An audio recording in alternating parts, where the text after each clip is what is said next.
Smart Fit and Tolerant Kit, Institut Latihan Perindustrian Ipoh.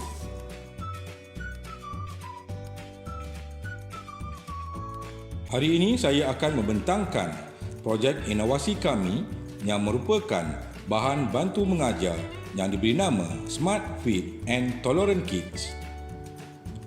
Bahan bantu mengajar ini dibangunkan bagi memudahkan proses pengajaran dan pelajar akan lebih cepat memahami topik yang dipelajarinya. Fit and Tolerance ataupun had dan padanan adalah salah satu topik yang perlu dipelajari oleh pelajar mekanikal pembuatan sama ada pemesin, pereka bentuk mekanikal ataupun pelukis plan mekanikal. Fit and Tolerance perlu merujuk kepada dokumen Geometrical Product Specification ISO 286-2. Sebelum meneruskan video penerangan ini dengan lebih lanjut, saya akan menerangkan apakah itu Fit and Tolerance. Di dalam lukisan perincian kejuruteraan mekanikal, Fit and Tolerance adalah perkara yang sangat kritikal kerana ia akan mempengaruhi kos pemesinan, kualiti produk, kefungsian produk dan jangka hayat produk. Jika terdapat kesalahan nilai Fit and Tolerance yang diletakkan pada sesebuah lukisan, ia akan menyebabkan sesebuah firma atau syarikat mengalami kerugian. Ini kerana produk yang dihasilkan tidak mengikut spesifikasi yang diharapkan. Proses mereka bentuk dan penghasilan lukisan terperinci memainkan peranan yang besar di dalam proses pengeluaran produk mekanikal.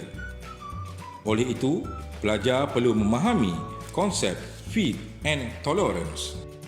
Kebiasaannya pada masa kini, proses pengajaran dan pembelajaran menggunakan slide.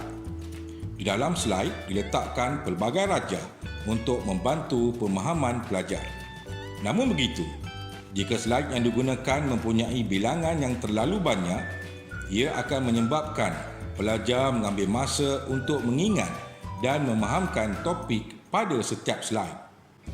Seperti rajah ini, penggunaan panca indera penglihatan dan pendengaran memberi 88% penerimaan pelajar di dalam kelas. Ia juga bergantung bagaimana pengolahan tajuk oleh pengajar.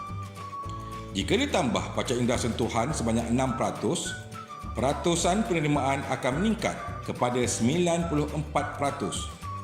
Oleh itu, pihak pengajar teknologi CAD Mechanical mencipta satu model kit di mana pelajar hanya perlu merujuk kepada model sahaja tanpa perlu merujuk kepada slide.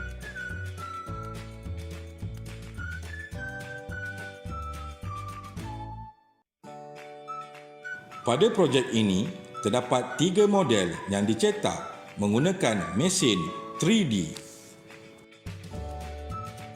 Pada bahagian ini adalah clearance fit.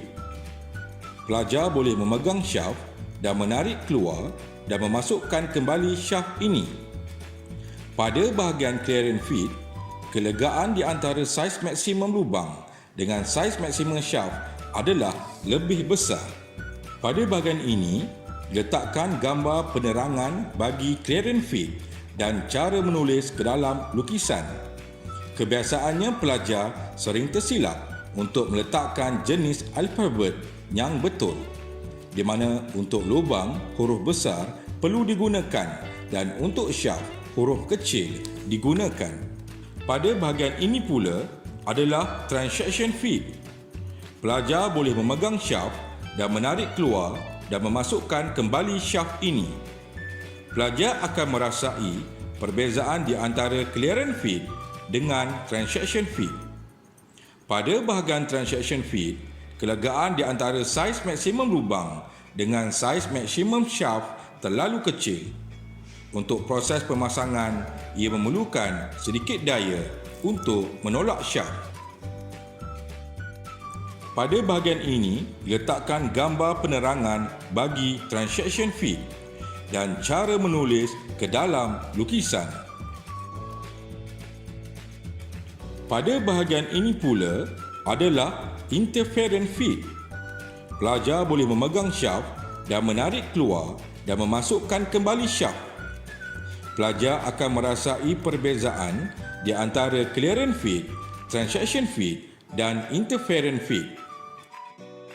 Pada bahagian interference feed, tiada kelegaan di antara saiz lubang dengan saiz shaft. Kebiasaannya, saiz shaft lebih besar daripada lubang atau sebaliknya. Untuk proses pemasangan, ia memerlukan daya yang tinggi untuk menolak shaft.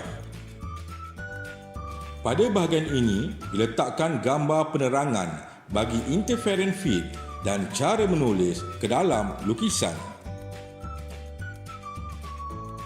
Sekarang pula, kita beralih kepada bahagian utama di sini. Pada bahagian ini, pelajar akan merujuk berapakah nilai maksimum dan minimum saiz berdasarkan feed yang digunakan. Sebagai contoh, saiz diameter 50 mm H7 bagi lubang, pelajar akan merujuk pada bahagian ini. Proses ini adalah untuk menerangkan kepada pelajar bagaimana untuk merujuk kepada carta yang diberikan. Carta ini boleh dirujuk pada panduan ISO 286-2. Pada bahagian ini pula adalah Sure Feed and Tolerance oleh ISO. Sebagai contoh, jika reka bentuk memerlukan satu pemasangan dowel pin pada lubang, pemasangan dowel pin memerlukan interference feed. Pelajar boleh merujuk kepada rajah ini dan merujuk kepada interference feed. Nilai ini boleh diletakkan pada lukisan. Kebiasaannya, nilai whole basis digunakan kerana lubang yang digurudi menjadi sebagai saiz rujukan. Ini kerana mata gurudi adalah tetap. Saiz shaft boleh dimesin tepat dengan lebih mudah dan senang dengan menggunakan mesin larik dan pencanai silinder.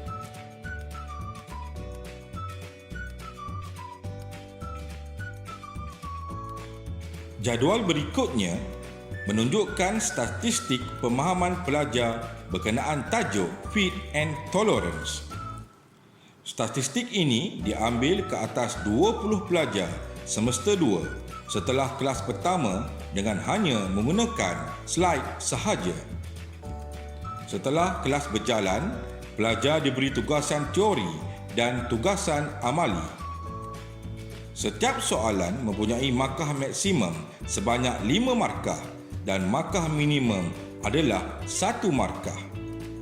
Data pada kotak markah tersebut adalah bilangan pelajar. Kemudiannya, pelajar diterangkan kembali dengan menggunakan model kit dan diberi semula tugasan teori dan amali. Soalan yang berlainan daripada tugasan yang pertama tetapi merangkumi kriteria yang ditetapkan. Daripada graf ini, boleh dilihat peningkatan skor 5 telah meningkat sebanyak 43% hingga 44% bagi teori dan amali. Pelajar juga boleh menjawab keseluruhan soalan dengan baik. Jika dilihat, tiada skor 1 dan 2 selepas model kit ini digunakan.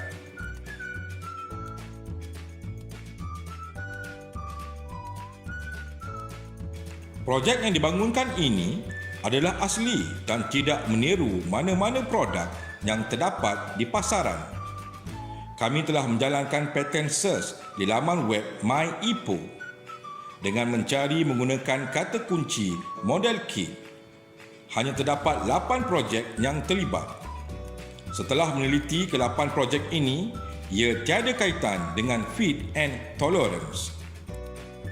Jika pencarian menggunakan kata kunci feed and tolerance, tiada projek yang menggunakan tajuk ini. Selain daripada MyEpo, kami juga menyemak pada eSpaceNet.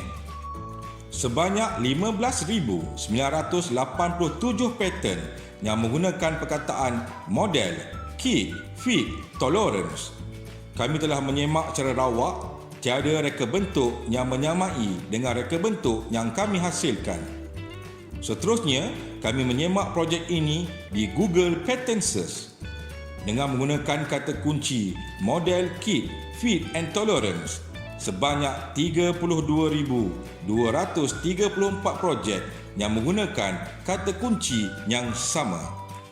Namun begitu, setelah diteliti, tiada projek yang sama dengan reka bentuk yang kami hasilkan. Smart Fit and Tolerance Kit juga telah didaftarkan melalui MyEPO. Kami juga ada menyertai pertandingan iCompact 19 pada tarikh 19 hingga 21 Mac 2019 dengan pencapaian pingat perak. Pada tahun 2019 juga, kami telah menggunakan model kit ini di Sekolah Menengah Taman Jati, di mana pelajar sekolah berkenaan telah diberi penerangan berkenaan dengan fit and tolerance. Ini bertujuan untuk memberi pendedahan awal kepada pelajar sekolah tersebut.